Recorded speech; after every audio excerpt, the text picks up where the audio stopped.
Besides, you're saying it wrong. It's Leviosa, not Leviosa. Let's get you out of here, Buzz. Don't you get it? You see the hat? I am Mrs. Nesbit. Snap out of it, Buzz. Look what I got. I got a jar of dirt. I got a jar of dirt. And guess what's inside it? Taking my life, Usul. It is the only way. I'm pointing the way. I've really got to get you out of those clothes Excuse me? and into a black dress. Tell me, Doctor, do you like the circus?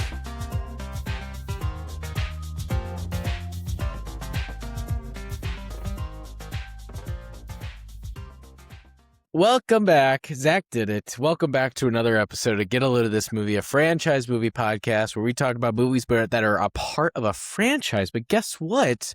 We are breaking our rule, but not breaking our rule somehow simultaneously. We are talking about a movie that is a standalone movie, but is part of one of the largest franchises in the world. We are talking about Star Wars, Mandalorian, and Grogu. I believe that's the official title, isn't it? It's Star Wars Wars just colon. the Mandalorian. No, it's and Mandalorian and Grogu. It is called Star Wars Mandalorian and Grogu. Yeah, I think so. Okay. So, but we are talking about The Mandalorian and Grogu, the movie that it recently just came out. Actually, it just came out yesterday. I think today's its official release. Is that right? Yep. Does science have an answer for that yet? Yes. Okay, well, Yes. since this is a special episode, we're going to have a special episode kind of format, meaning there's no game. Boo, boo, boo, boo, boo, boo. But there's lots to talk about because this is a Star Wars movie. And if there's one thing that the three of us can bond over, it's our enjoyment of Star Wars. Maybe that's soured a little bit. Maybe it's going back up. I guess you're going to have to listen to find out. Tease. It's a good tease. But until we start talking about how we're how we feel about this movie, my name is Cory. What's up? I'm Cole. And I'm Zack. We are still talking about Mandalorian and Grogu. So let's get into that. Before we do that, because before we get into the action and before Cole runs us through exactly what happened in this movie, because he knows what happened in this movie, we have a little go-round question. Zack, would you like to introduce your little question? Dude, I forgot I put this in there. My God, I'm having such a good time. What is your favorite Star Wars TV show besides Andor? And I put the besides Andor because I just didn't want us to all say Andor, but honestly, maybe, I don't know. Maybe we're not all going to say Andor. Cole, I'm actually not positive you watched Andor, or at least finished it. I'm not sure. I did not. I didn't finish Andor. Full transparency. You didn't either? I Does didn't he watch die? season 2. Don't answer that. Awesome. It's awesome. Okay, well, No, you know he died. what? Where he dies. Wait, Yeah. you did that on purpose. Yeah. Yeah. Okay, Cory. I Okay, wrote it well, away. Andor is my Gotcha. answer, clearly by the format of the question, but I think that's just something truly, it's a unicorn in the Star Wars galaxy. We've never had anything like it, and while I'd like to dream, and maybe we'll talk about different ways it could kind of return later, I doubt we will ever get something like it again. Just that level of really like grounded look at the Is bureaucracy season of 2 the officially Empire. the end? Yeah, that's Yeah. it. It's done. It takes you all the way up to Rogue One. It does. So that's it.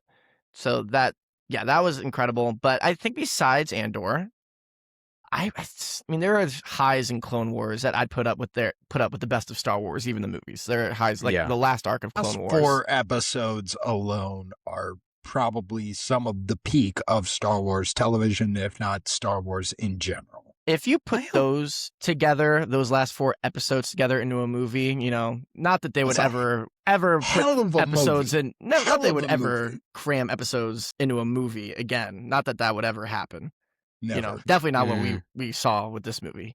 But if they did put those last 4 episodes of the Clone Wars together, it would probably be top 3 Star Wars movie, I'd say. But I'm there's hoping some- one day they do that and like they release Yeah. that like Yeah. story arc Like, as a movie. recut that it, last arc, yeah. recut Yeah. it like just to be like a quick little standalone movie. It You would know be what? like a I'm 2-hour actually- movie. Yeah, like a little over 2 hours maybe. I'm actually okay if they don't recut it, they don't edit anything. They just like when it cuts out at the end, it cuts to black. and then when it Then here we go. jumps into the next one, it just opens right back up. Like, you don't have to go through the whole process. Meant, like recut it for like just edit out those endings and just be like, okay, we're leading like into the credits. Don't include the credits after each one. I think it would, if you do that, it'd even be shorter than 2 hours. Is that? I mean, I think they're I don't about know. 35-minute Probably, episodes. yeah. I think whatever. I thought they were Still. about 20. No, they're more than 20. Either way, but there's some lows in Clone Wars overall that I can't, like I can't say The it's my Jar favorite Jar show arcs. overall. So I think like in terms of consistency, Rada. I am gonna go Rebels, Star Wars Rebels as my. I think in that's a show that improves as it goes as well, even with intermittent highs, scattered throughout the beginning and middle. But it definitely ends very strong as well. So I'm gonna go Star Wars It Rebels. does. It's a clean 4 seasons, and then Ahsoka kind of becomes like a season 5, kind of an awkward season 5 tag on at the end. But Speaking of Star Wars Rebels, I don't want to I didn't write this down, but I kind of I wish I should have in the notes. Never mind. We could talk about it during the movie. I was going to say, what was Zed's purpose in this movie? He's there. But we could talk about that. That was his You know what? purpose. He's there. Zach, I think my answer is the Clone Wars, just because of the high highs, and I really like a show that you can just go into and you can be in there for a while, and that's with Rebels you can do that, but like you said, it's a clean 4 seasons. I think that I like something you could be in a little bit more. I want the bad, I want the good, and if it has those high highs, that means that those high highs don't diminish because of the lesser episodes. So I'm gonna say the Clone Wars is mine. Also because there was a time in college when me and my roommate Sean would just look at each other late at night, and we get that look in each other's eyes, and we would just say, "Don't talk about that." Say last 4 episodes of Clone Wars, and then the other one would go, "Yep," and then we would just watch the last 4 episodes of Clone Wars. yeah, right so then that's and when the there. other one go, that's what I was thinking. That's what I meant. Yeah, Let me put my shirt back Yeah. on. That's what I was thinking. right. But So we're wearing Wars is pants gonna be my tonight. answer. Okay, yeah. I gotta agree with Cory. And when I think of Clone Wars, the high highs, like he said, they're very high for what we have in Star Wars. Especially, I'm thinking of a specific moment where Anakin kills someone and then they cut in the Darth Vader theme after he remember that. does it. Mm. And that I get chills thinking about it. Also, I think Matt Lanter is if we could have Matt Lanter dub over all of Hayden Christensen's dialogue in the original trilogy or in the prequel trilogy, I'd take that. I love him as the voice of Anakin. But yeah, Cole, why do you hate the Book of Boba Fett? I like what, the Zach? first 3 episodes of the You Book like of the Boba Fett. first 3 episodes? Zach, I was thinking about it, and you know what Rebels does probably better than any Star Wars property. I'm going to say that with a caveat that wow. I might Here be we missing go. something. Here we go. Better than Empire. Cory said it here. Let him get.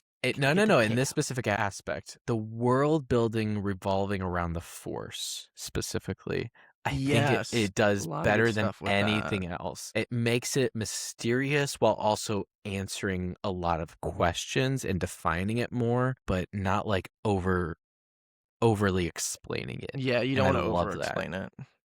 Yeah. Yeah, I mean, because Clone then Wars you're does gonna that too, fall though, into to be fair. The whole Mortis arc, and we're getting really in the weeds here, so we promise we'll go to the actual movie here in a second. But the Mortis arc in Clone Wars is something really interesting. Right. That apparently was going to be kind of lightly tapped into with the original Duel of Fates, episode 9, Duel of Fates. I think there was going to be, I think Kylo Ren might have gone to Mortis or something in that treatment. I'm not sure.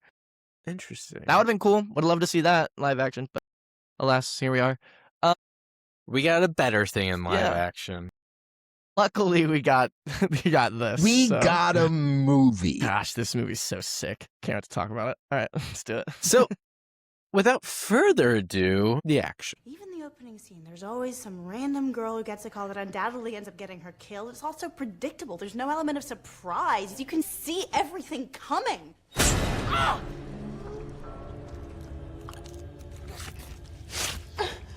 Did that surprise you?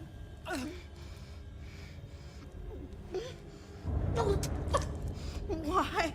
Because you talk too much. Now shut the fuck up and watch the movie.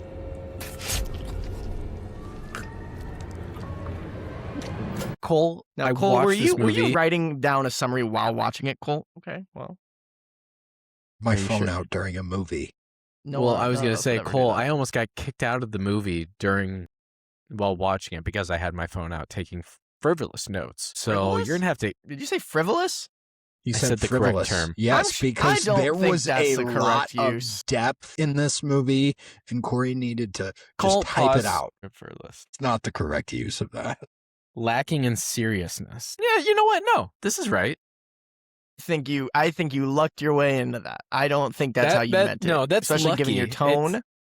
It's definitely lucky. What did I meant? You Rigorous? said I No. was taking frivolous notes. I think you meant I know. frivolous in the way that you would say like vigorous. Vigorous. Some intense notes, because I think you were being slightly sarcastic. Whereas if you were being honest, you would have been like, I was taking some frivolous notes, and that's how you would have said it if you were being straightforward. But you were saying I fell into that one. Either way, we're wasting I'll give time. you that. Let's just go. What go happens in this yeah, movie, go, Cole? Yeah, go ahead, Cole. Din Djarin and Grogu work with the New Republic to hunt Imperial Sorry, what's his name? warlords. Din Grogu. Thank you. New Republic. Din Djarin. Willem Dafoe. And Din Grogu. And Commander Ward assigns them to locate the mysterious warlord coin. She's the The best. mission begins with the Hutt twins when the Hutt twins offer intelligence on coin in exchange for rescuing Rada the Hutt, aka Stinky, the son of Jabba, from the crime lord Janu. Djarin receives a new Razor Crest as advance payment. Djarin finds Rada on the planet Shikari, where Rada has become a popular gladiator fighter and refuses rescue because he's trying to save his family's restaurant and believes one more fight will clear his debt and earn him freedom. Djarin learns from Janu that Rada's final fight is actually meant to kill him, but Rada distrusts Djarin, leading to Djarin being forced into combat against Rada in the arena. After Djarin defeats but spares Rada, Janu releases all the game pieces from the chessboard in the Millennium Falcon. Djarin and Rada team up to survive, and Rada disables the area's systems before escaping. With the help of Zeb, Djarin recaptures Rada, who reveals that the Hutt twins plan to murder him and that Janu and Coin are actually the same person. Djarin and Zeb attack Janu's compound, capture him, and deliver him to the ward, while Djarin secretly hides Rada with the help of the Anzellans after upgrading the Razor Crest on Navarro. Bounty hunter Embo captures Djarin and brings him to Nalhutto, where the twins reveal they intend to torture Rada for centuries and force Djarin into a deadly battle with the dragon snake. That was actually Djarin is poisoned while escaping, but Grogu stays behind to save him using an antidote from a fisherman. Once recovered, Djarin decides to destroy the twins rather than continue running. Djarin and Grogu infiltrate the twins' palace, defeat their droid army, and rescue Rada. During the final battle, the twins fall into the dragon pit and die. Ward arrives with the New Republic and forces. Rada joins the New Republic, and Djarin begins teaching Grogu how to fly the Razor Crest. How does that happen twice? I'm doing a lot of Wubba use You know, today. I don't just because we're right there at the end of the story. Razor This is a Quest. brief note because I don't want to like make this a whole topic. I do love that. I saw a tweet that pointed this out. That Sigourney Weaver at the beginning is like, this literally says this is about preventing another war, and then it ends with them just like obliterating the Hutt's planet. Totally, probably Literally like, isn't bombing. like a sovereign, like a sovereign society. They're criminals. No, they established it was completely robots in that area that they were bombing. We are definitely doing the you don't have to feel bad because it's droids thing here. Kind of like how we did it with don't worry, they're only insect people in Attack of the Clones. So they're not real. They don't have souls. The Very Geonosians sneaky. don't have souls. Don't Very feel bad. sneaky. I mean, they did blow up the Death Star, and we didn't really care that there were people on that either. So Contractors. Can I Okay, tell you guys dorks. something? Can I tell you guys something? I want to start the Yeah, let's hear episode, that. and I wanted to tell you guys something. I pulled up my notes, and I had my notes from Toy Story 3, and I didn't realize it at Frivolous. first. And the first note that I wrote down was, this might be the most emotional movie ever made. And I was like, I wrote that down about this movie, not realizing it was Toy Story 3. But that is not what I wrote down for this one. I do want to get back. We talked about it for a second. And I think it's encapsulated perfectly in the Razor Quest reveal. Razor Quest. These people, it feels like they just can't let go of anything. Like, why? Like, even something as simple as the Razor Crest coming back. Like, it's just like, why? You know? And I don't know. I didn't get that much besides like, ooh, they're already doing like the Memba berries, you know, that they're so good That's at how doing. this entire movie felt.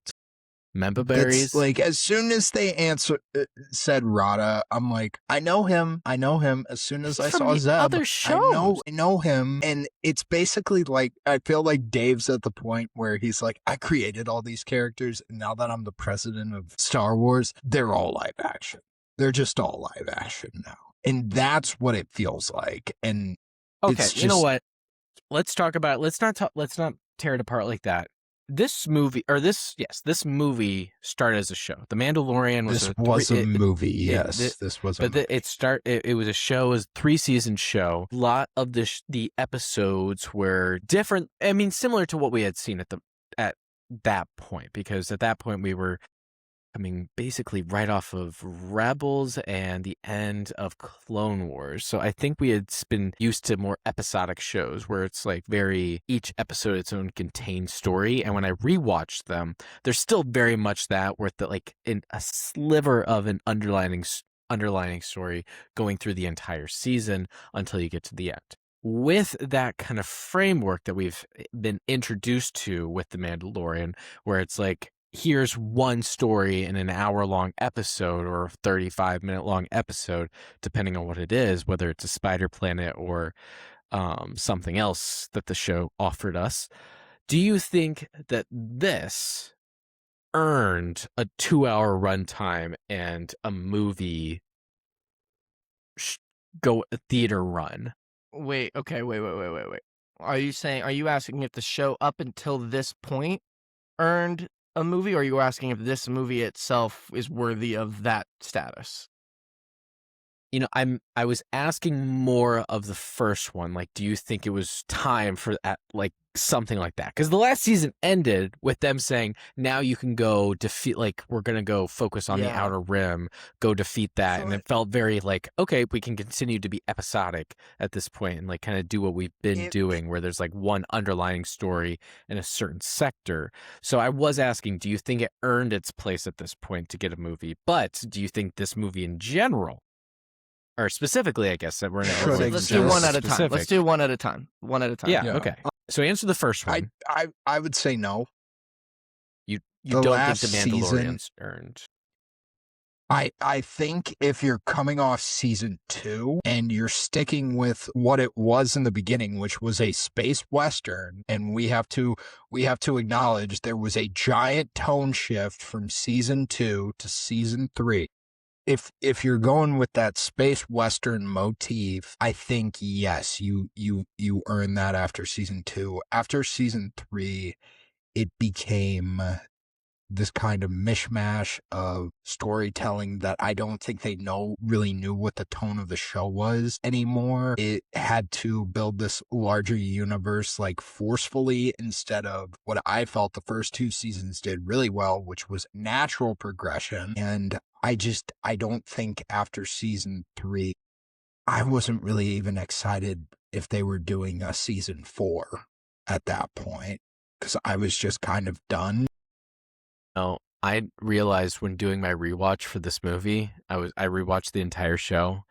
I didn't finish season 3 because we get to the last episode and I'm like, I don't remember any of this. And then, so yeah, I was kind of Look, wow, I have my problems with season 3. I think I went off the rails when I saw Jack Black, Christopher Lloyd, and Lizzo That's a all tough, in the that's a Star tough beat. Wars universe. And I'm just like, this is the equivalent of that What If episode where like Thor was an only child. It's like the bare minimum of effort you could put into something, and they did it. And they did it not fretting those actors, and I'm not fretting Jack Black, Lizzo, or Christopher Lloyd, but, you know, very poorly written. And that was the moment where I'm like, show jumped the shark. And I think that was after that episode I really liked, which is when it's the ex-Imperial officers all like on Coruscant, I believe. But yeah, that's like episode 3 of season 3. That caught me off guard. I really like that one, and I I'm did like, enjoy that. okay, we're getting more of this. And Can I point out something about that episode really quick? And I texted you guys this Which because one? I also recently watched season 3. I had not watched season 3. I rewatched season 1 and 2, and then I watched season 3 for the first time because Boba Fett had killed my interest. I'll talk about that in a second. But that ex-Imperial, like, you know, the cloner scientist guy kind of being baited into resuming his research outside of the New Republic's jurisdiction, even though he's been given amnesty and stuff. I think it's really funny that they granted amnesty to all these ex-Imperial scientists and high-up officials and put them all in one Together. like little apartment complex. I think I made the point to you guys. It's like, you know, putting like, you know, it's like conversion camp for like gay kids. Put a bunch of like sexually like kind of like volatile children that, you know, are probably gay. Let's put them all in a like close proximity to each other and see if we can make them straight.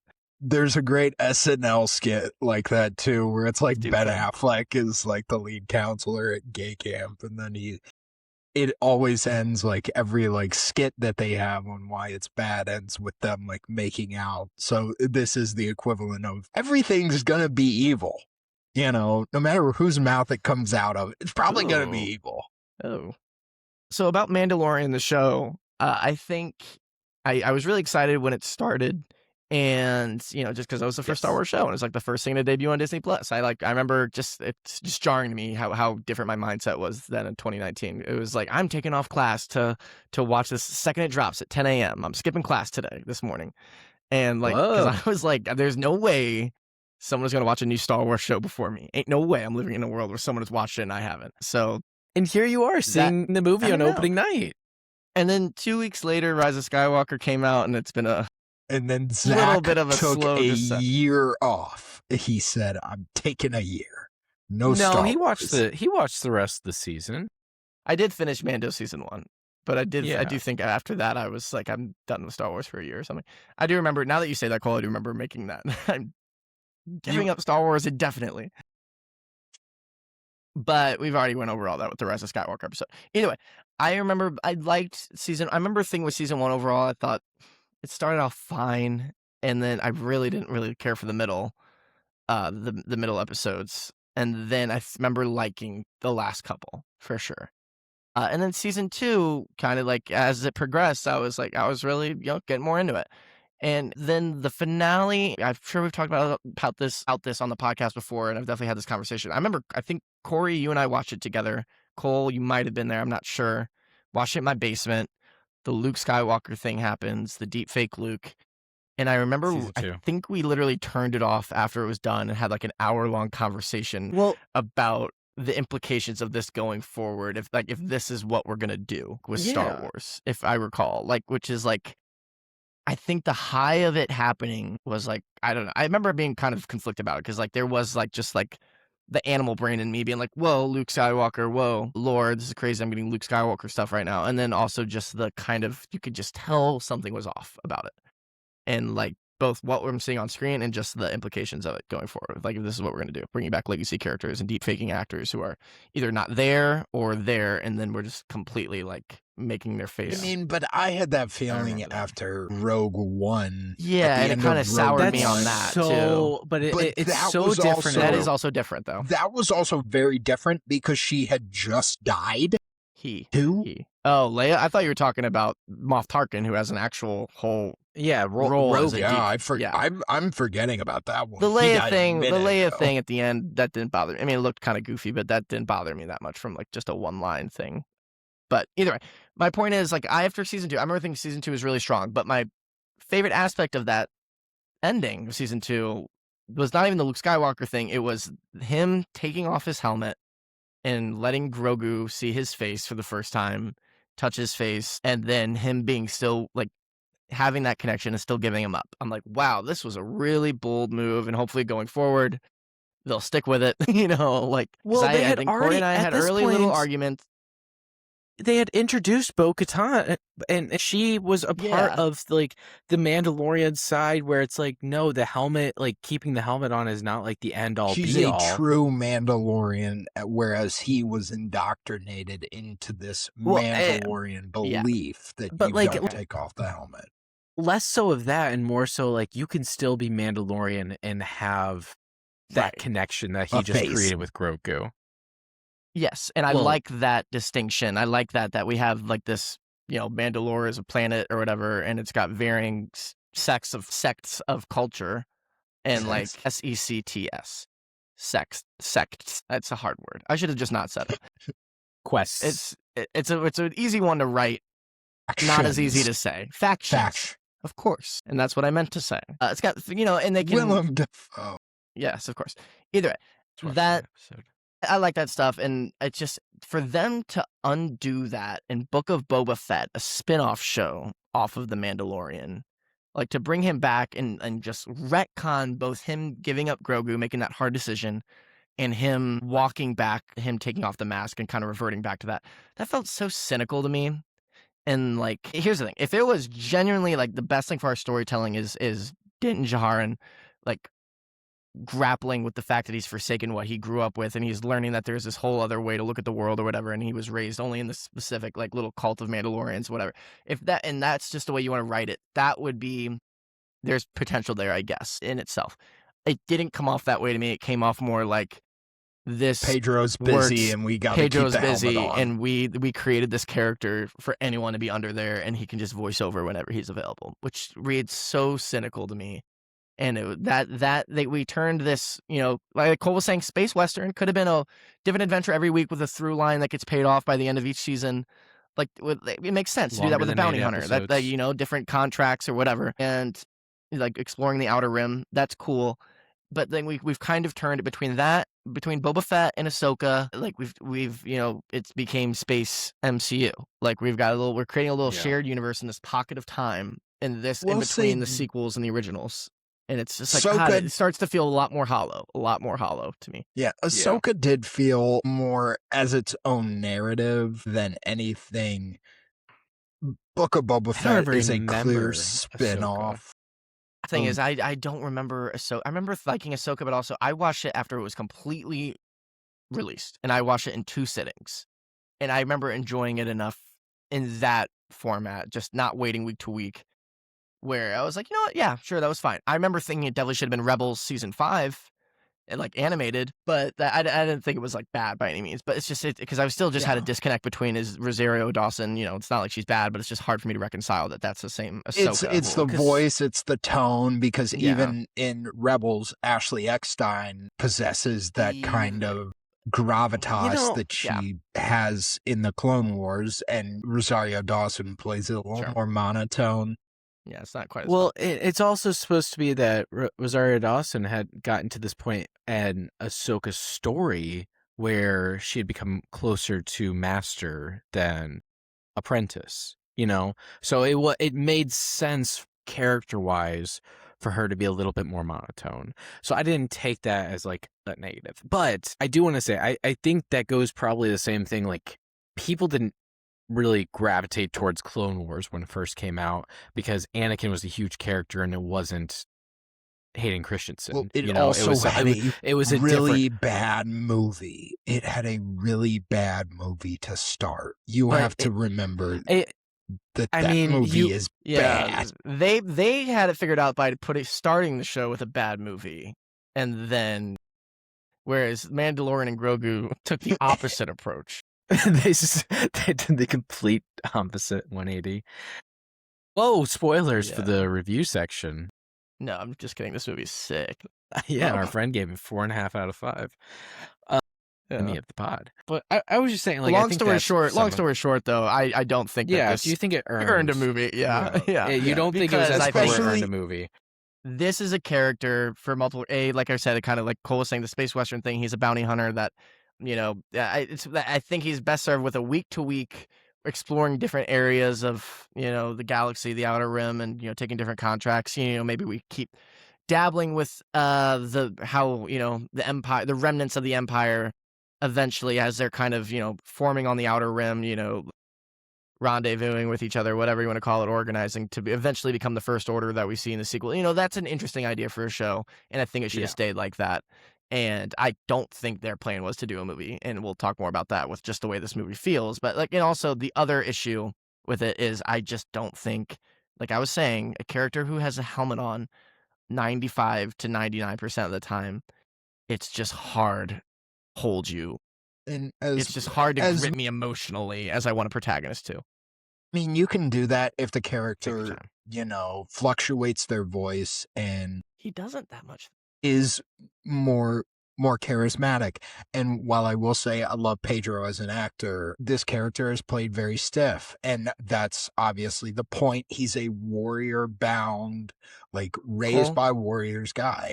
I'm going to prove your point here, Cole. I'm going to prove your point. Because you're right. Cole, I was trying to think, and I literally just thought of it right now. Another character who you never see his face. Okay. You never see his face. This is my notes. Cory, I'm not sure you're going to get it because I'm not positive you've seen this movie. Never mind. Cole, I think you have seen it, but maybe you have, Cory, I'm not sure. Yeah, V, and V for Vendetta. Awesome character. Never seen his face. Awesome character. And it's because his tone, his dialogue is more interesting. He's given a little bit better material than some of the dialogue we're getting in Mandalorian and the movie here. But also it's just it's the vocal tone. I mean, Hugo Weaving is amazing in that role. He's charming. The character he is, of while V also still is feeling dangerous. Charming. Yeah. While still feeling very dangerous.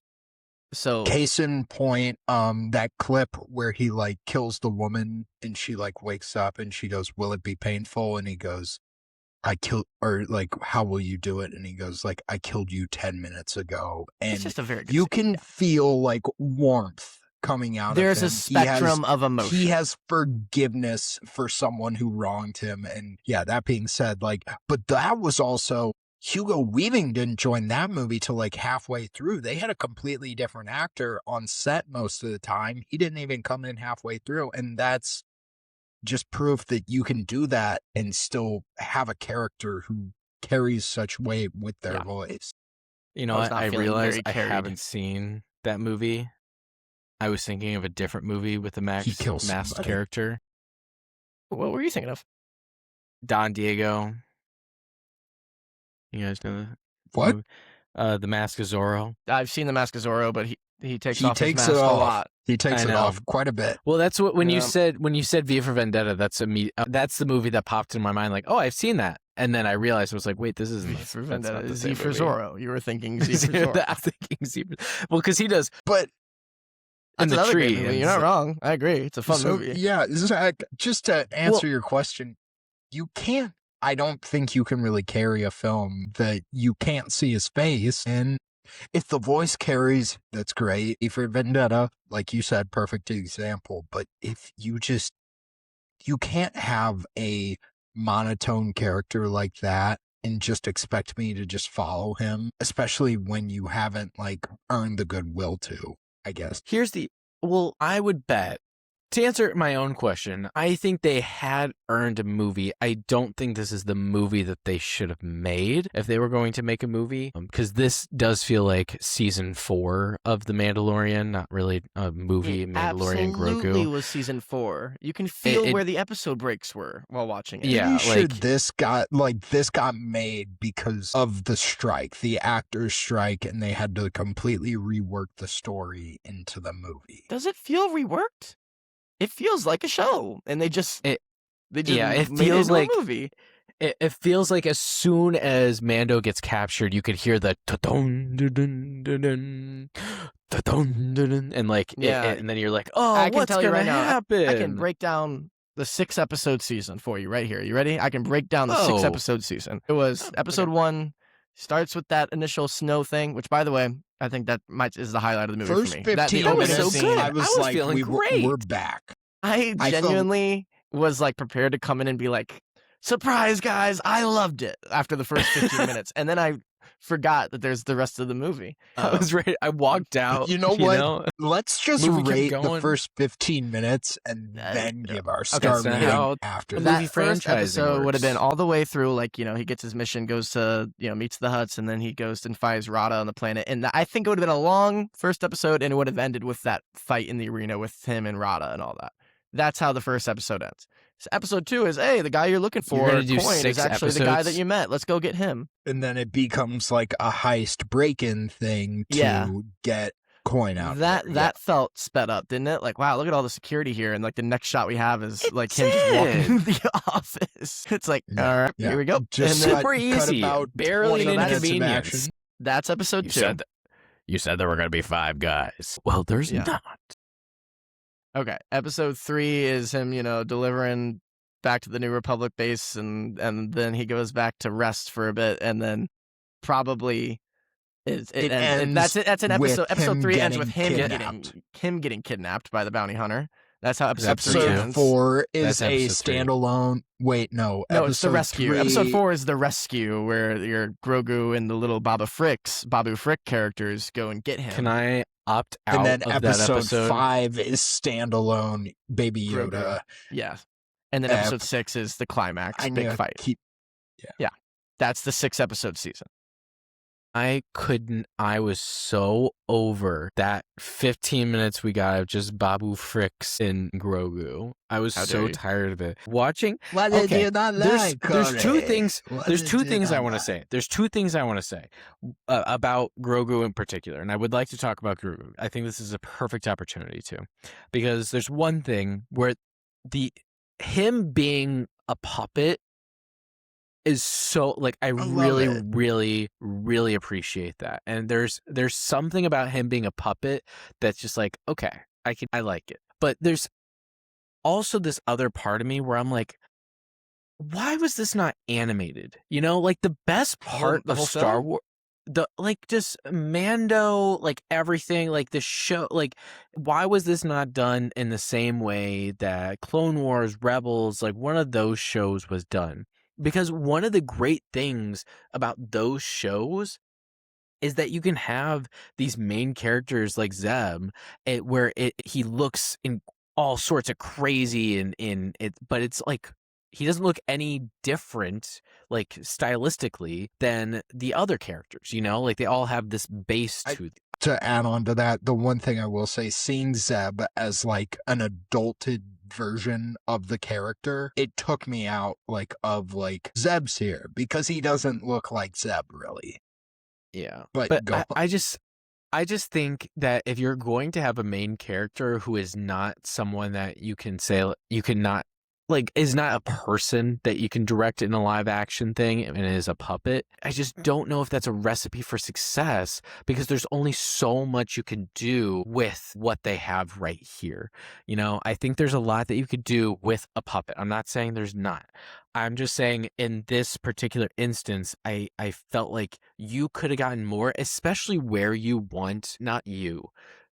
they want the character of Grogu to go. I think it would have been best served animated, because Then I don't him give a shit. doing why? His No, character not does animated. nothing So- for me as an animated character. No. Okay, Even in the okay. cartoon. I, Even in I'm the saying the cartoon. entire I- show is animated. I'm saying the entire show is animated. I'm saying you start from the beginning animated. Ooh, PBR. Because then yes. I think Pedro, honestly, if he was a voiceover and he was like a voice actor in this, I think he would have done more. I think he still plays the character the same. That's the thing. Maybe. But I here's the thing: assume- we already Cory, know let this me- version. I and see we what don't- you're saying, Cory. Can I make a point? What I meant by Yeah, go ahead. what I don't care is the whole appeal of this Yeah. Baby Yoda character. Yeah. Like if episode 1 was an animated show, like from the very beginning, I think you need to carry it a bit better visually and narratively, because Baby Yoda is the phenomenon he is, because Yes. this is an adorable puppet. If it's just an animated show where you just have a little baby, then he's no more than Okay. like the cute Disney animal that is in every Disney movie now, which is like I fun, see what you- but you're not going I to create a whole understand. brand around that. I understand. I understand. But the thing is, when I see him do flips and all that stuff, it just like doesn't feel real. Reason I said I would skip episode 4, because you said episode 4 was the rescue. When I saw him like cinching his whatever like shield that went that over was so the front of his cute. body, no, I was tired of it. I was like, okay. Cory, I respect you immensely and I love you. But I'm going to tell you that I think we are literally at the biggest impasse when it comes to this movie, because I think those were my favorite parts of the movie. Those I were so genuinely- You liked I- that part? That was cute. I It was feel funny. nothing watching, two CGI Jabba slugs wrestle No. at the end, or watching Jabba fight these CGI monsters. There's nothing. There's no weight to the action. There's no tangibility. Watching this puppet do this stuff and the other Babu Frick puppets, like that, it doesn't look like realistic in the sense of motion, like 100%.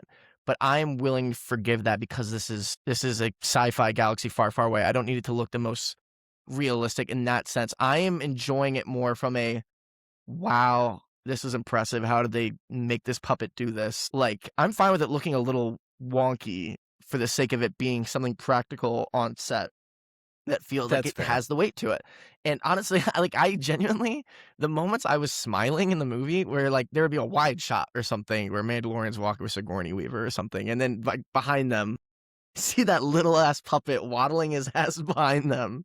I'm like, look at that thing go. Like, that is incredible. I really think that is the only appeal of this movie. Well, maybe The not the only only appeal. The other appeal of appeal this I'll movie. talk about later, but that really is it. And I'm honestly, if they replaced, and I know this is not what you were arguing for, so I'm severing you from what I'm about to say now, Cory. You were not arguing for Baby Yoda to be a CGI creation in this movie. No, But in no what I way. will say, just to prove my point of how important and how amazed I am by Grogu, the puppetry with Grogu, is if Grogu is CGI, exact same movie except Grogu was CGI the whole movie, I genuinely think this is up there with one of the worst blockbusters ever made. I really feel like at this level, yeah, I would feel nothing about what's happening at all. I don't feel much while watching it, but I do feel enough in the Grogu scenes to be like, I like him. I don't want anything bad to happen to that puppet. And that is integral to the brand of Mandalorian, for me to feel that way about this puppet, which is all the more crazy that they understand that. Disney made such a great call in making it a real puppet from the beginning. And they do it with the Babu Frick suit. And they know we're going to love that. That is just baffling to me that they do not try harder. They do not try harder to extend that with some of the other aliens in this movie. And not even like crazy monsters, but like the alien characters like Zeb. You're telling me that you can't find a way to put some prosthetics on a guy? They did it with Jar Jar. They did it with Jar Jar. It wouldn't. No, even Jar Jar though still gets CGI in a lot Yeah, of but scenes. it was like some hands and feet. It was his hands and feet. I know, think, but I'm most of the saying like time. you could have some wonky looking, cool prosthetics on a character, and again, I don't need it to look 100% realistic in terms of mouth movement and stuff. I would rather be like, okay, something's a little off here in terms of realism, but I am back to the wonder that, made the original Star Wars such a big deal with like, wow, look at all these things they created and put on camera. How did they do that? Like the Rancor fight. Like, I remember thinking while watching this like Jabba fight or whatever, and even the original Jabba character in Return of the Jedi. Like, wow, look at that giant slug puppet they filled this room with. You can't give me that? You can't even give me that? And I know it's because, he's talking like a normal dude, so it's going to be a bit harder. But come on, you can figure it out. You can figure it out. So I'm coming from the direction of more of like, and I understand what you're saying, and I'm not going to argue with it because I do think that aspect of it is like the wonderful part of Star Wars. That it's just like, okay, that's why people love what this is and what this could be, and that's why people come back time and time again, and I think they do lose that a little bit, except when it comes to Babu Frick and Grogu. So I do wish they would do more of that kind of stuff. My only criticism, and the only reason I say the entire thing should have been animated is because you put this puppet at such a forefront of the storytelling.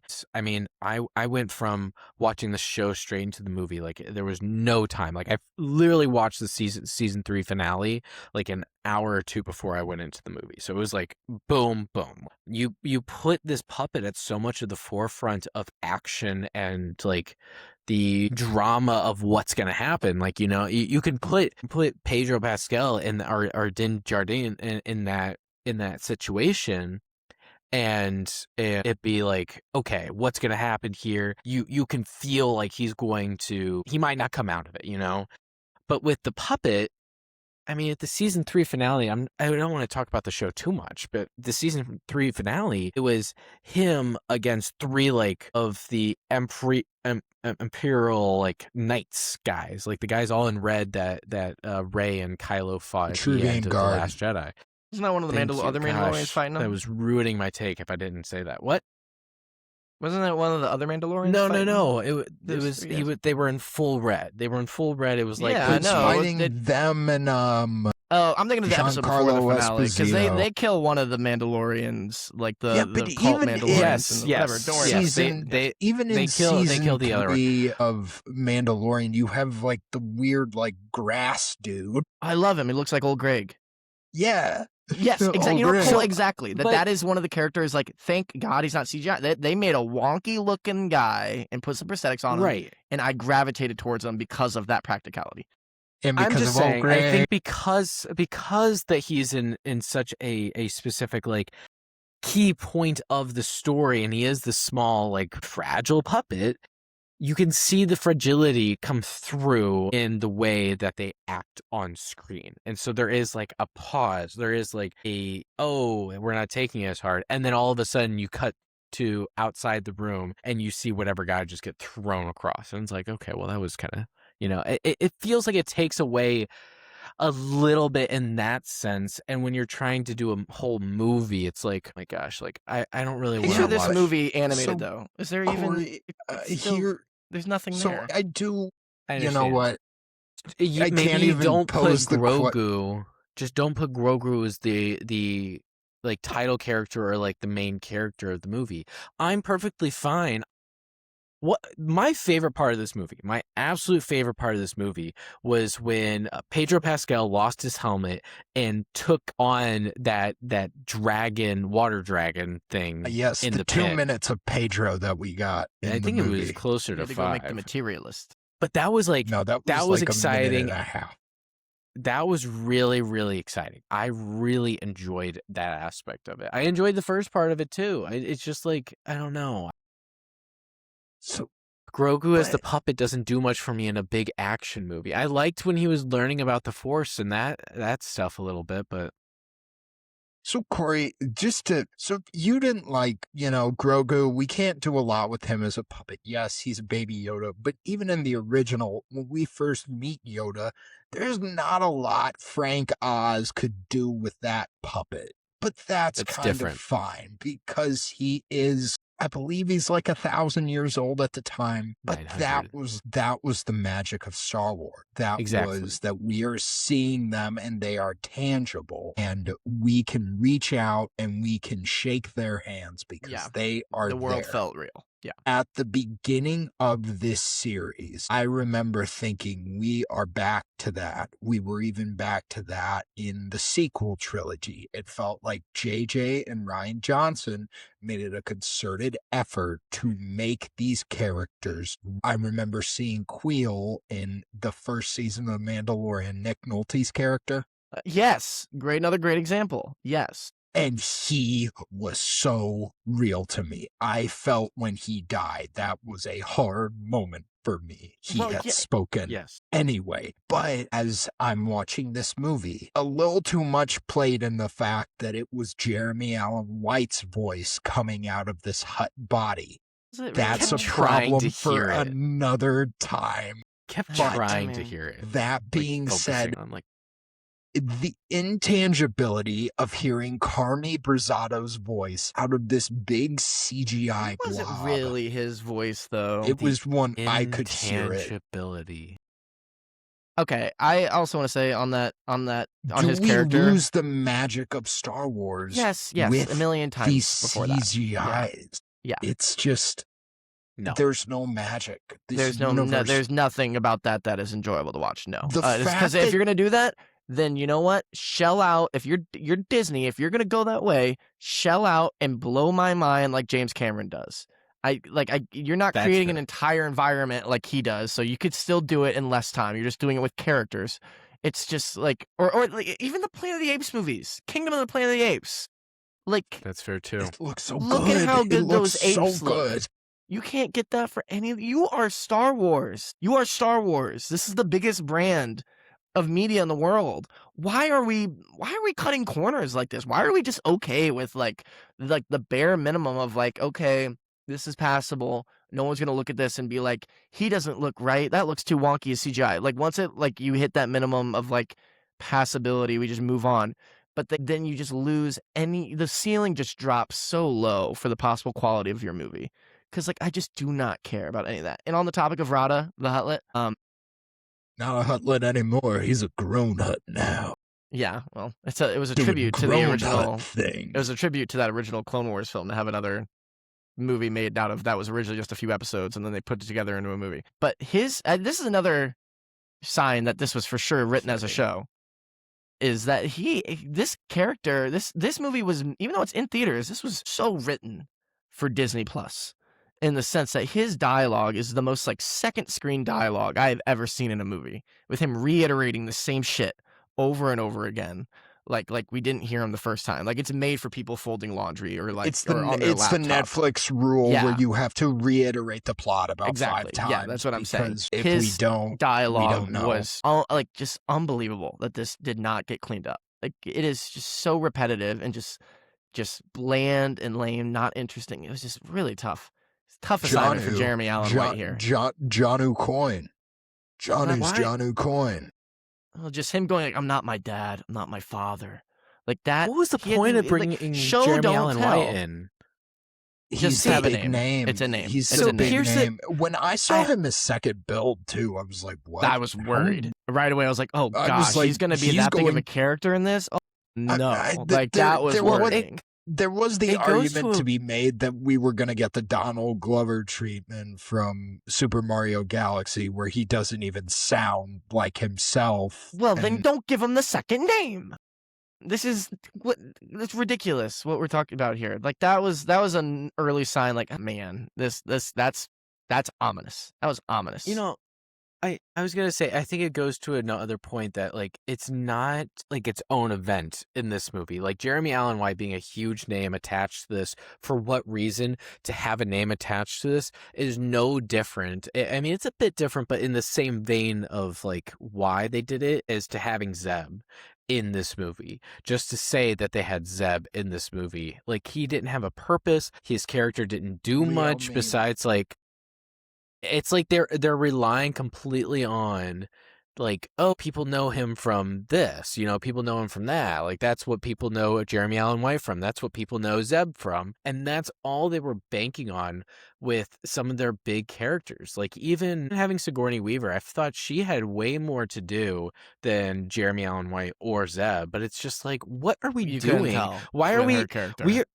But we are distracting and we are spending money in the wrong ways. Like we are spending money creating Zeb when you easily could have had any sort of character there. You could have had a no name that no one has ever heard of before and not spent the money to make the CGI character of a character that I would say most people that are seeing this movie in theaters have seen this character. Do we think that's fair? What percentage of the audience of this movie do you think has seen Rebels? Do we think it's low? Do we think it's high?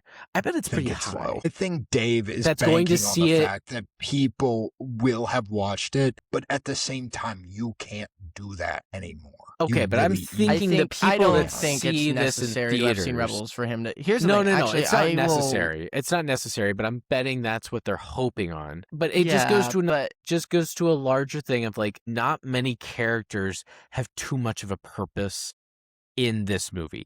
Like I don't think there's much growth beyond Grogu's growth. I think Grogu's the only character that like develops and changes. You know what? Honestly, Rada, he kind of changes. He kind of takes a step in the right direction. Mando. But like at the very Can't end, he's blame like, the guy "Oh, for I'm gonna, trying. I'm He took gonna." his step in. He like, made his change happen before the movie started. Yes, he changed from when he was the. I love it when they're like, all we have That's is this true, image too. of him. I laughed out loud when they were like, here's the image we have of him, and they shoot that little hologram of him. That And little it's stinky. baby. It's stinky. I was like, I hope they just like live action the same little clunky animation from the Clone Wars, and like that's all we have is this footage from the Clone Wars film. You're gonna have to find him. Like You're gonna have to find him based on this. And it's the sequence of him burping in Ahsoka's face or something like that. I You can did see like the- I let out a nice little laugh or a big fan cheer when Mando greets him with Day Wanga. They wanna Oh, you like that one? I liked that. Yeah, let's go. Oh, Zach liked that one. I remember. I remember Day One Okay, Wanga. let's. I'm glad that they resisted the urge to have another salacious B crumb on the Hutt's shoulder. Or the same one. Maybe he made it off. Maybe he Zach, Salacious B. Like Crumb is your favorite name in Star Wars ever.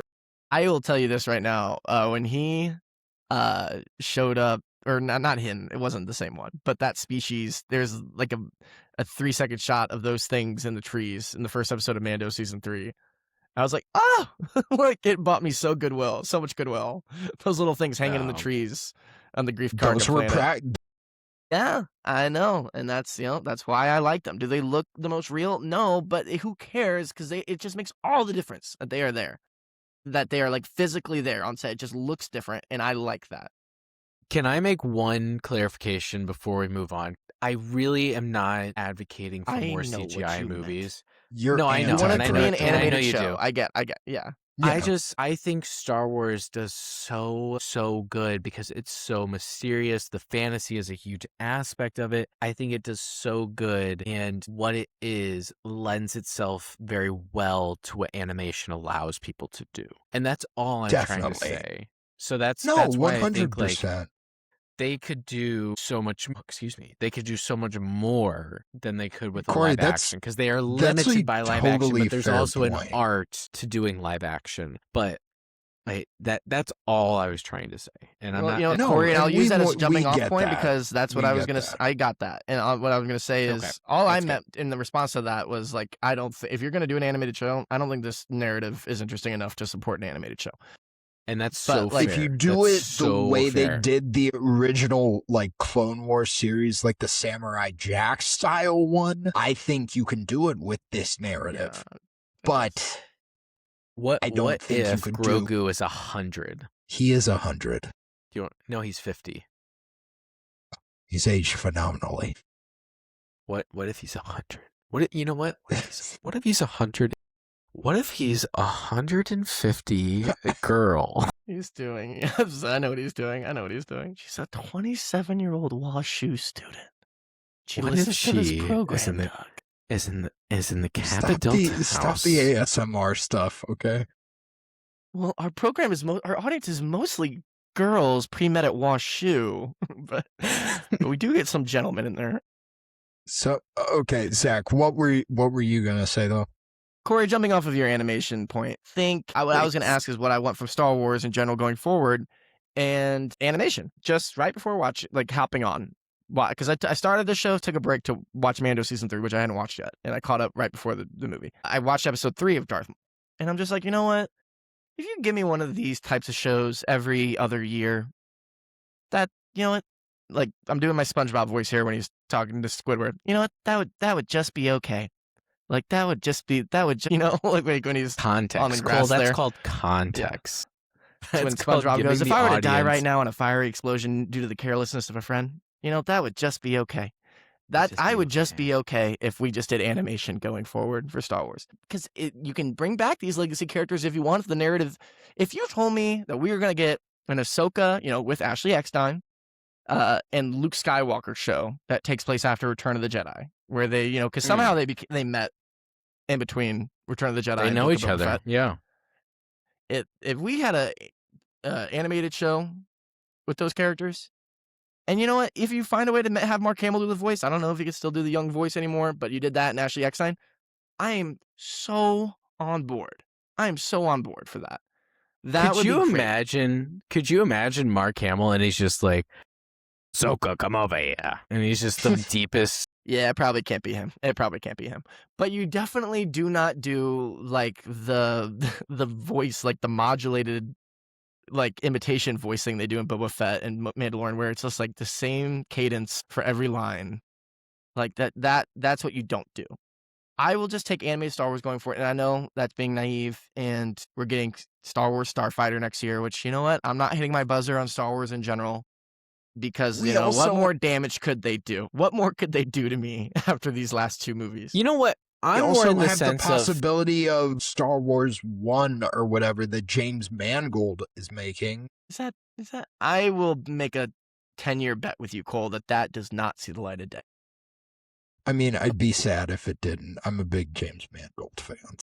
Well, you know, he was originally supposed to do the Boba Fett movie, and then that became Book of Boba Fett. So, you know, just to let you know what world we're living in right now. my position is Why I'm do not you gonna hate hit my Robert buzzer either. Rodriguez? Like, I'm not going to hit my buzzer either, but it's because I feel like there are so many Star Wars fans. There are so many very intelligent Star Wars people. Take I it think away Dave from the Filoni, fans. even no, I'm not saying give it to the fans, but like Dave Filoni is a Star Wars fan, and he made 2 incredible shows. But they were like, oh, he knows how to do everything, and it's now we've seen that he can't do this, you know, is probably not the best person to do this. But wait, Cole. I would bet that there's someone out there that can bring us back to what Star Wars means. And I don't know what that is. And Kathleen Kennedy is, I believe she stepped away from the president or from the being in charge. Is that right? I know her name was on this movie. I just have to believe that there's someone out there that we can bank on. So I am not going to hit my buzzer either for that reason, but I am not very high on the galaxy that's far, far away right now. But I have hope it that could have been Damon Lindelof. I mean, they keep teasing that they're making a Rey movie. They're going to make a Rey movie, and here like another one. Like, I don't know if it's episode 10 or just another movie with Rey. Damon Lindelof, who did the Leftovers show and Lost. He was part of Lost with J.J. Abrams.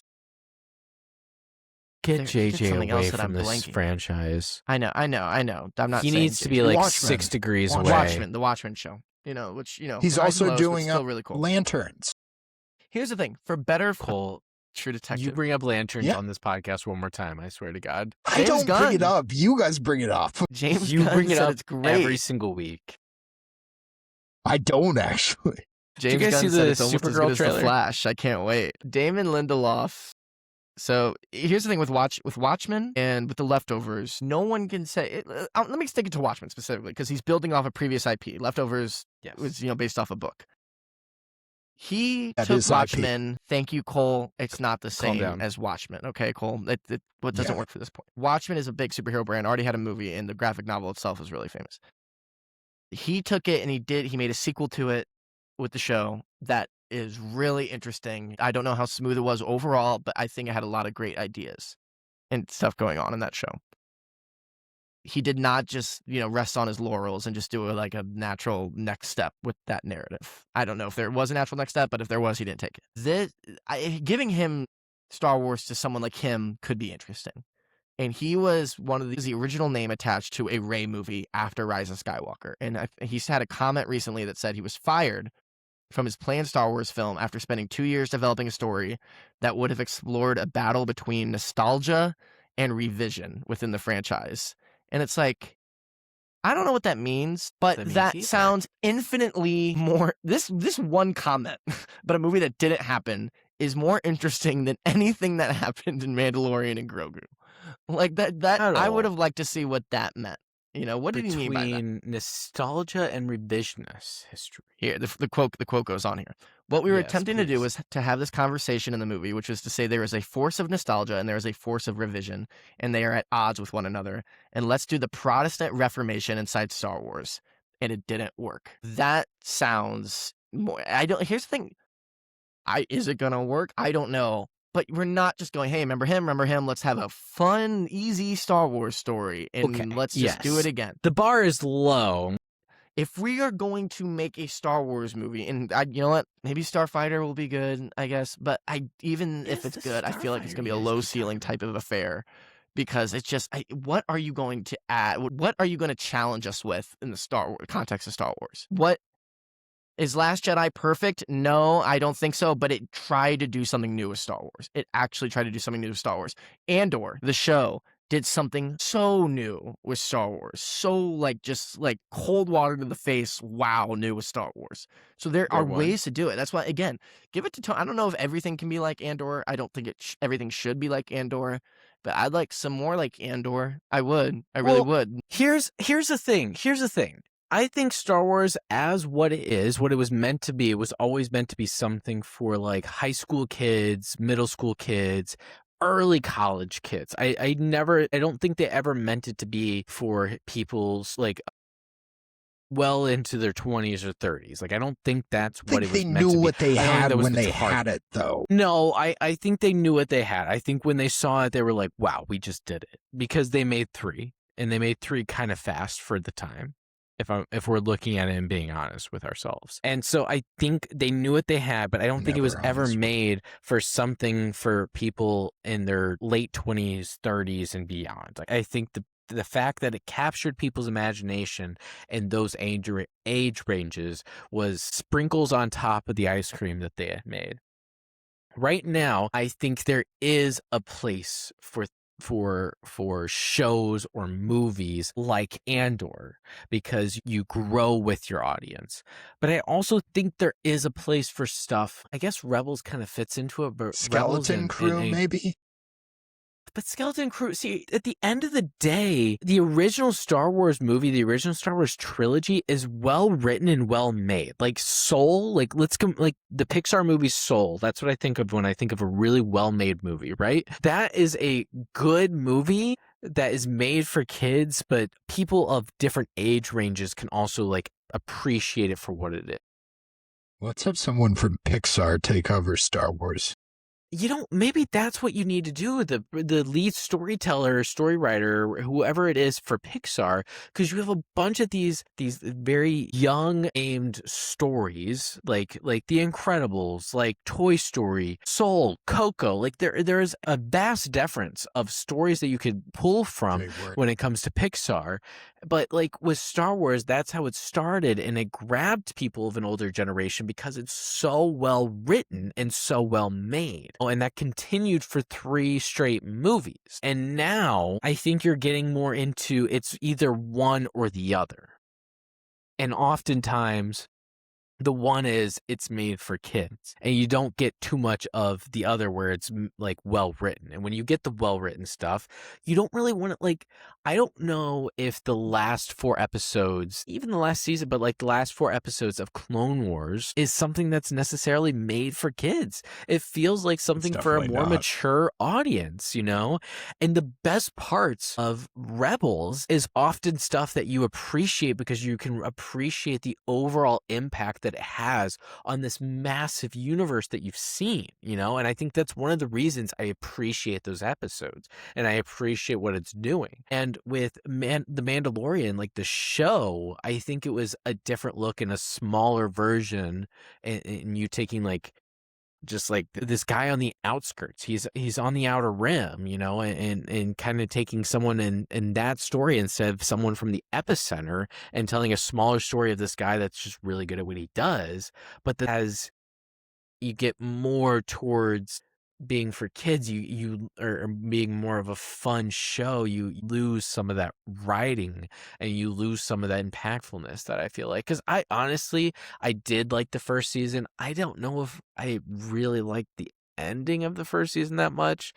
I don't know if, I mean, I just rewatched it. I don't know if any of that show really does anything for me, if I'm being honest. Like, I appreciate it for what it is. I like it, but I don't know if it moves the needle for like, this is going to encourage me to get into Star Wars, is what I mean. You know, from someone, if I'm outside looking in. So So I don't know if Starfighter or whatever you guys saying, because I just looked it up, is going to do something along The those Ryan lines. Gosling picture. But there is Sean Levy, someone. Ryan Gosling. There is someone. Oh, Sean Levy. Gosh, I've lost all faith in it. There is someone out there. There are people out there. I know it. That can write an incredible story that resonates with a younger audience, that also can capture the imagination of people in our age range and above. There are plenty of people out there that can do it. So I don't think Star Wars is dead. I don't know why I started this tangent, if I'm being honest, but that's where I'm ending it. I can't believe you're still up after that pretty long. Good night. So I don't think the issue is, the feeling that these films are what we are seeing in this universe. I think the issue is that this is no longer a novelty. Star Wars used to be this rich tapestry that we would jump into every 20 years or so. It was this beautiful thing. I could probably ask my dad how he felt when the prequels came out, and he could probably give me, my dad is not a talker. My dad could probably give me a 10-minute explanation about how it was so awesome to get back into this, because it was the year we were all born. But it's also the simple fact that you are losing that. This is becoming the MCU. This is becoming watered down. This is a drink you get from the bar, and they threw all the ice cubes in it so they didn't have to give you enough soda. That is what we are getting now. That is the product we have been getting. So I don't think the problem is the voice, because I think there are stories that are worth telling, but you have this main studio conglomerate mindset that is Bob Iger or Disney or whoever the hell is running the show telling you that you need to make a product that puts asses in the seats. Pardon my language. Well, they're all made to put asses in the Sorry, seats, but the Mom. best Zack. movies make you forget that that's what it is. Every But movie is a that product. being- Every movie is a product. That being said, you are doing this with the idea of focus groups. You know what George Lucas probably didn't have? George Lucas probably didn't have focus groups. The second film probably did, because it was a little darker and they needed to lighten the tone. But that being said, you are losing novelty. You are losing what made this special to me when I was younger. I remember when I heard The Force Awakens was getting announced. I remember watching Monday Night Football, and I really had to pee, but I did not get up at halftime, and seeing that the Millennium Falcon pop up on my TV for the first time in forever Right. meant the world to me. It just, you are losing the grip of what made this a special place. I think the first seasons of The Mandalorian got me back into why I love this universe and why I love these characters. That got you back into it? Had you lost it? All we had before that was Last Jedi and Force Awakens. Rise of Skywalker. That's Started what I'm after- saying. That was started in the after- middle of season Yeah, one. I'm trying to use that as Rise of Skywalker kind of took me out. I had to jump back in with The Mandalorian because I was a really big fan of the first season. Rise of Skywalker makes you lose a little belief. Mandalorian kind of put me back in, and then it became the conglomerate that gets watered down by world building, because I think there were 2 spinoffs announced. There was Rangers of the New Republic, and it just became, Thank God that got canned. yeah. Gina Carano got her ass beat by Well, it just would have Rousey been in, another 14 one of these seconds. It would just would have been another one of these shared universe little things Yeah, with Boba Fett and and- Ahsoka and, but- Skeleton Crew, whatever. I don't know, but Yeah, and you've lost. The problem is not that there needs to be the single voice. It's that we're losing the plot. We're losing the plot You about gotta what give me a made chance to this miss you. universe special. And yeah, like Zach said, I think you can do a show every once in a while to kind of ease the tension, because there's that feeling that I want to be in the galaxy far, far away. But now the galaxy far, far away, for lack of a better word, feels too close to home. It's not. You're far, not going to it's find not that far, on your big podcasts. You're gonna It's find that it's right not here. far away anymore. Okay. Yeah. I agree with you, Cole, and I think what you're getting at kind of leads me to another one of my last thing here is because after getting out of this movie, I was not nearly as frustrated watching this movie as I was watching Rise of Skywalker the first time.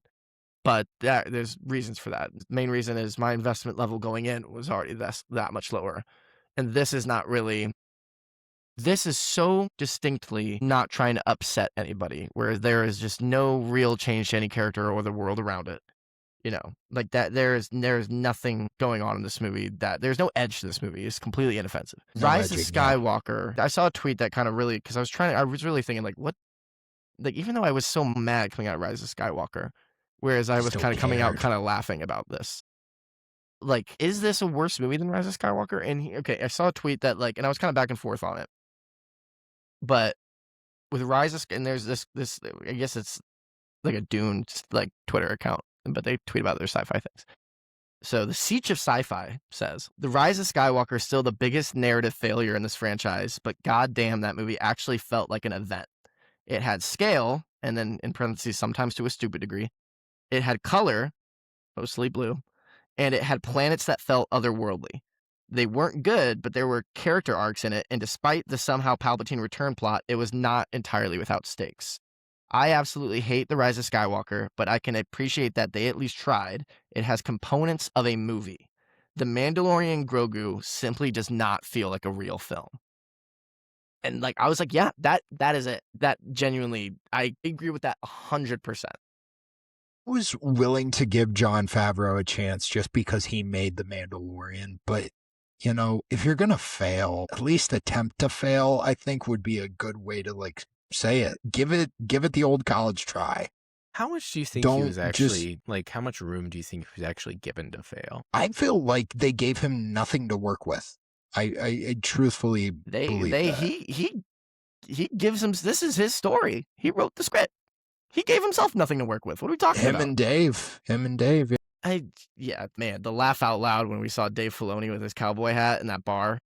What was the point of putting him so prevalent on the TV screen? Break. That was tough. That was a real tough one. Yeah, I don't know, man. Dave Filoni is the man when I was thinking about Clone Wars and Rebels, but I think I'm slowly kind of, not really slowly. I'm there. I'm just like, man, with this. He does one thing well, and now he's trying to go, and he's out over his skis right now. You know, and that's fine. I think most of us in this world don't even do one thing well. So it's awesome that he has this one thing that he's incredible at, but he can't try to say like, oh, I could do any of this. I don't think I have one, you know? I like to think that I treat the people around me pretty well, but I don't even know if I'm great at that. And he does this Star Wars TV animated shows incredibly well, but that's where it ends. Tales of the Jedi was really good too. I think there's a movement in Hollywood to like give nerds really key to the city because they're doing it with Sony, they're doing it with DC. Last time that happened, we have whatever is going on in Silicon Valley. Get these nerds back in lockers. Oh my god, honestly, I'm tired of them. That's the pull quote for sure. Yeah, I guess on a positive note, I'll say one nice thing. I have a nice thing to say. I'm excited for season 5 of the Bear. I liked that the Yoda, or baby Grogu, the Yoda species, he made a little hut, like Yoda's hut. So it's like a species thing, like a beaver builds a dam. You know, that was a good bit. That was a bit that landed. Him trying to force him into the hut. I think the lore or the pacing of the story at that point, I was getting frustrated because, like, geez, this is the longest 2 hour 20 minutes of my life, just because how the movie was paced. But in a vacuum, if it was a show and this was just an episode, I would have kind of liked this little solo Grogu moment where he's taking care of like an incapacitated Din. And I thought when he curls up with him in his arm, I was like, there, that moment, that. Why am I not feeling like that throughout this movie? Why does this movie feel so impersonal to them? You know, like this is the most personal moment between your two title characters. And this story does nothing about their relationship. This doesn't feel like, okay, we are now making the big event of this Mandalorian and Grogu arc. Like this is the movie. We're at the movie now. Like, but he learns to fly at the end. That. There was a shot I did really like, and it's Rada is on the beach with Grogu, and it's kind of the moment like he's just playing with him. I did kind of like that. And then Din Djarin just like kind of looks at him, and we know that that's the moment where he's like, "I'm gonna let him go." What are we talking about?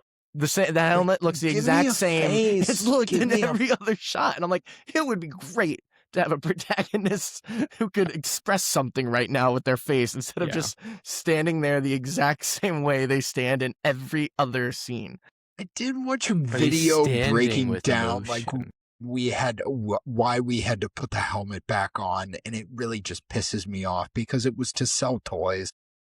It's yeah, sure. it's toys have that, been and again, I made. really do think it's just because they have Pedro Pascal. He's a busy guy. That's really what it is.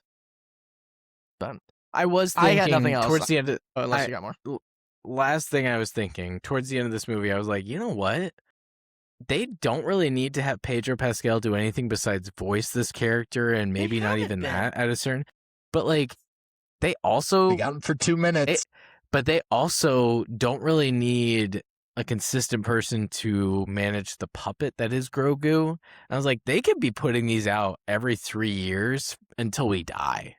Like, they honestly could. Dangerous. It's time for the award season.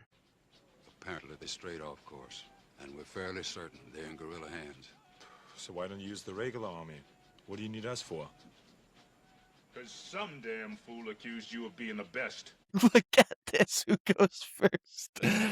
Son of a... I'm interested to see who you have, because I only have one. I know, so you I'm didn't hoping see it's who I not put mine. earlier? I didn't look. No, I try not to. I think this person did an exceptional job, as he's been doing throughout the show. And I think I even texted Sam, or when I was rewatching Mandalorian, I was like, you know what? You know what's really an underrated aspect of this show? How Sure. good this damn theme is. This is such a good theme. And I was thinking during this film, even during the opening scene, back when I thought this was going to be like a really solid movie, during that opening scene where they fooled me, I was like, the music felt epic, like an epic version of the theme. And I was like, yes, we're here. We're doing it. We're doing the Mandalorian movie. Ludwig Göransson? Yeah. I don't know. Yeah, that's correct. Yeah, he's great. He's just, obviously he's got a lot of banger scores. But the Mandalorian theme, and it's awesome. And I think he's got some other, even some new themes sprinkled throughout this picture that I thought carried It was a heroic the momentum of the theme film in when the this story one. wasn't, So he is, without a doubt, head and shoulders the MVP of Mandalorian Grogu. Good luck on your guys' Speaking next of two. head and shoulders. No, it's my turn. It's my Easy turn, turn. Cole. I'm looking at Letterboxd because I only wrote down one, and it was Ludwig. So that was the only one I have. So I'm looking You at thought he was gonna Letterboxd, make and it? I'm going through. You know what? Maybe. Don't say so. Sometimes you pick like crazy ones on movies like this, and so I was like kind of expecting you to pick a crazy one. Not movies like this. On here, do we have a? I was literally thinking, like, the only other person I can think of is if I can find someone to attribute Baby Yoda to. Ooh, you know who I'd pick if I were you? No, I have a second one. Let me look up this. Who operated the?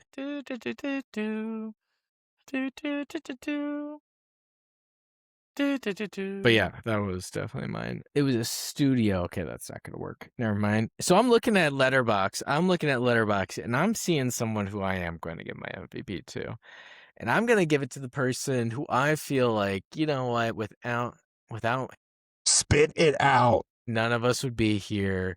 I think it goes beyond this movie, but I think this movie is just another stepping stone on the large tapestry that is what he gave to us, and that is George Lucas. I'm going to give my MVP to George Lucas. He's not even credited on characters Letterboxd. based on Credited on Letterboxd as original writer. So my MVP is George Lucas. Did you take him at some point? No, because we haven't covered the. Wait, did I take him in the prequels? I don't know. Prequels. There's no way of knowing. I think you might have. No, it's too late. Cole, go ahead. Okay, I am gonna go There's no way. stunt doubles, Brendan Wayne and Lateef Crowder, because somebody's got to be in the suit, and these two guys give it their damnedest. So Nice. Brendan Wayne and Lateef Crowder. I will not say much because they say nothing. On to the I'll tell you review what. section. Says that they insist on outside opinions. What kind of opinions? Well, your kind, not to put too fine a point on it. I mean, let's face it, in your particular field, you're the top minds. I think who I would have picked if not them is I would have found the voices of the Babu Fricks. So you guys know those who little was voices. Yeah, Babu it was. Frick? It was. I think Moni it's still Myrtle. her. It Yeah. Yeah, it was I Moni think- Myrtle. Yeah, whatever her name is, she would have been my pick if I didn't get Ludwig. Tell you what, big unironic laugh when they look down that long pipe and it goes, big pipe. Yeah. That was good. Come That in, was baby good. Grogu. There was some Letterboxd review that's like, unfortunately, Star Wars is still great at making cute little guys. It was like, It is good. it's like, yeah. That is good. Cole, what would you give this movie out of 5? Mandalorian, more like mid-DeLorean, 2 out of 5. Wow. Delivered that in a way where I feel like you think you're the first person to say mid. No, I'm exhausted right now. Can we just keep going? Zach, what about you? What would you give this movie out of 5? And then rank every single episode. I'm giving of you shit, Cole, Mandalorian because as mine well. is also equally unoriginal. I'm sure there's a billion Letterboxd reviews that have some version of this. This is the way to kill my interest in the franchise. 2 out of 5. You know what? No, 1.5 out of 5. No. 1.5 out Whoa! of 5. Play the sounder. He changed his mind. I'm taking a stand. I think Rise of Skywalker is a better film than this. I do. Because what'd you give Rise of Skywalker? I guess 2. I realize it's just like I've assumed this must be better because I didn't come out of it so upset. But I'm thinking of things I liked about this movie, and they are so few. And yeah, there are more things that genuinely upset me about Rise of Skywalker. But I think I had more things that I liked. And honestly, I'd rather watch a movie that follows Rey and Kylo Ren and Poe Dameron and Finn and C-3PO. I'd rather watch those characters. I will never watch this movie again. There's nothing that'll bring me back to this movie. I think you need to watch Rise of Skywalker again before you can go on this whole vendetta against it. There is just more. Or it's against not a vendetta. this It's one just like, compared. This movie's just so flat. This is just nothing to this movie that we watched. There's just nothing there. There's nothing there. It's a hollow shell. Go ahead, Cory. In the middle of writing season 4 of Mandalorian, they got this great idea. Ooh, what if we didn't do this? 2 out of 5. Played the we all agreed at some point till Zack changed his mind sounder. I actually have You said 2.5. I said 2. I also have said one 2. Letterbox. Zach said your 2. letterbox is 2.5, Cole. Here's what I'll say. We talked him down. We talked him down. I He was felt high on this movie. by this. I felt beaten. Yeah, 2.5 out of 5. I felt really high on this movie. Giving this a 2.5 out of 5 means you only thought it was a star less than John Carpenter's Halloween. Yes. And 2.25 stars less than Civil War. Yep. Sorry. My God. This movie has a 3.2 on Letterboxd. Isn't that insane? The sheep are out. On to the post-credit scene. You're still here. It's over. Go home. So everyone in our audience is probably like, what? Hey, this isn't what I was expecting, because we were supposed to either watch Toy Story or a Steven Spielberg Alien movie. And you're right. We're sorry, but we're going to do it anyway. We just watched Toy Story 3.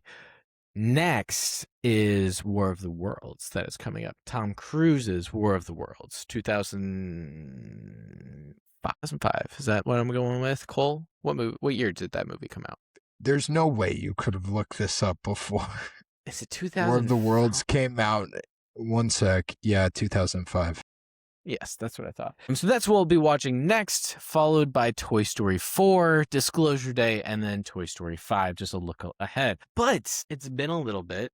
It won't be a little bit until our next recording. So what have you guys been watching? Let's do a quick one round the horn. Zach, you go first. Jesus. No. The show you've been watching in a movie. How's that? Show you've been watching. I really haven't been watching a show. The show I was watching is Mandalorian season 3. I can talk about that more. You guys want more of that?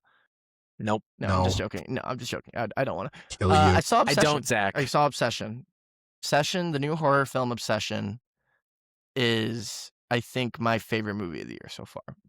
That and Project Hail Mary. I think it nails the funny and scary in the way that Barbarian and Weapons did. Like, where there are moments where I'm genuinely laughing and there are moments where I'm genuinely scared, and neither moment undercut the other. And sometimes it's the same time. From 2020. So I think it's what now, Corey?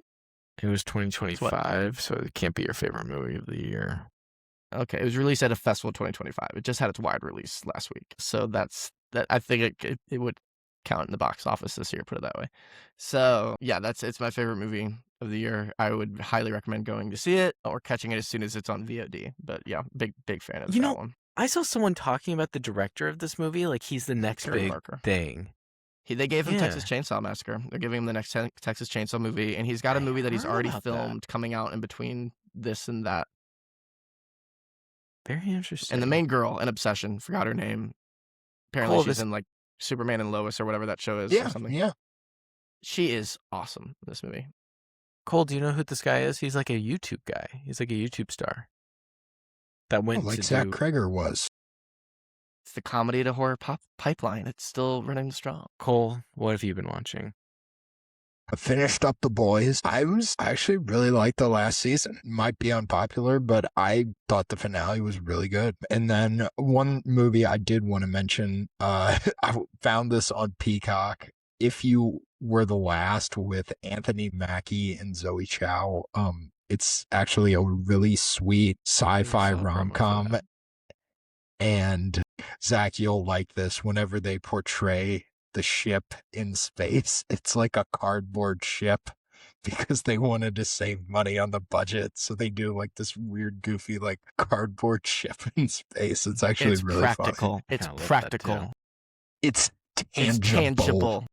Here's the thing: if they were trying to do that in like Raise a a Quest. laser like ship fight, if they were trying to do it in like a huge dramatic action ship fight, I'd be like, you have certain tools, don't try to hammer in a nail with a wrench, you know, like you have a wrench, use it as a wrench. Yeah, that's my only thing. I should have said that with the You don't hammer stuff with wrenches. What movie have you watched, Cole? That was it. If You Were the Last, I felt. And Punisher, Sorry, yes. One Last Kill. Punisher, One Last Kill. I saw you 4.5 to that. I think it's a full star better than John Carpenter's Halloween. Yes, I do. The new Punisher Disney Plus special. I really like John Bernthal. I think he's one of those actors that always tell you like. something. And I did watch the secret episode of The Bear that got released too. Gary. I tell you what, The Bear. You know, I got to take my third stab at season 3. I'm gonna get through it. I'm gonna get through season 4. I'm gonna watch this secret episode, and I'll watch season 5 when it comes out. Just keep coming back to how damn good that finale of season 1 is. That ends with that Radiohead song, Let Down. I listened to Let Down, came on my shuffle on the way to work today, the last song before pulling up to work. Full blast. Throat was sore during first block screaming those lyrics. It's such a good song. So good. First block. This is like, wow, what a perfect end to a season. They should make a Bear movie, but only if it's season 5 and they decided to make it into a movie and they combine the first 5 episodes into a movie. That'd be so cool. Then it'll be good. That'd be so cool. They should make him animated too, but just and look like Rada the Hutt. Everyone else is like practical except for a few other. They hired Dexter Jetster to come in and be the cook at the what at do the you Bear know? Restaurant. With his greasy ass We're shirt. losing money here, guys. What have I been watching? I kind of took a little bit of a break from my Friday the 13th after Jason Takes Manhattan. I'm getting back into it. Natural stopping point for a bit. Yeah, I'm gonna get back into it, but I needed to take a little bit of a break. How have you resisted the cliffhanger of him becoming a little? How have you resisted the urge to keep watching after he became a little boy in the sewers of Manhattan? How are you not just jonesing to see what happens next? I know. I'll tell you this. That's not addressed at all, so don't worry about it. Well, I assumed it wasn't going to get you. I watched The Devil Wears Prada 2, saw that one. I enjoyed it. I see that. I see it. And I watched the 2000, what is this? Is it 2018? 2001. Oh, it's 2020. No, it's 2021 Mortal Kombat. 2021 Mortal Kombat. you're gonna see the for new the one. first time. HBO kept pushing it, and so I was like, I guess we can. You know, it was just for dinner. We're Don't let finding them a movie push for you, dinner. Corey. Don't let them You know, push they you. can. You're I'll just allow itching to go see a HBO. Carl Urban picture in the cinemas. I'll allow. I do love me some Carl Urban. I'll allow HBO to push me, but when Netflix pushes me, I turn it off. So that's what I've been watching. I've also been watching Hacks. Definitely watch Hacks. Series finale this Thursday, so I'm gonna be watching that. Where are you at? But- Because you had just told us that you finished season 1 the last time we recorded. Well, I was caught up 3 days later. It was so fast. I was caught up. I just He's so I don't know. He's so He's so good. I am fully caught up now. I have been caught up for a while. I watched the last episode with the rest of the world. So that's right. And I wasn't missing anything. But thank you all for listening. Thank you all for watching. And until next time, just keep watching movies. See ya. Peace.